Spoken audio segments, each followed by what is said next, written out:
Kano, Nigeria, and step 2 of Colonel Gaddafi's West African tour, to join celebrations marking the Muslim New Year, which begins today. An international outcast, the Libyan leader was nevertheless warmly greeted by Nigeria's military ruler, General Sani Abacha, also under attack from the rest of the world. The US is furious about this trip, which appears to violate the UN air embargo on Libya. The State Department has dismissed the religious justification as bull. West Africans, it says, don't need Gaddafi to lead them in prayer. But that hasn't deterred Gaddafi from making his customary attacks on the West. On his previous stop in Niger, he rejected UN resolutions against his country. If world leaders really wanted peace, he said, they should live by God's resolutions. He used the occasion of Friday prayers in Kano to renew the assault.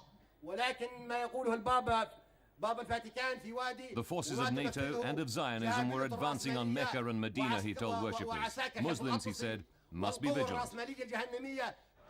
Gaddafi's tour follows a series of violations of the air embargo in recent years.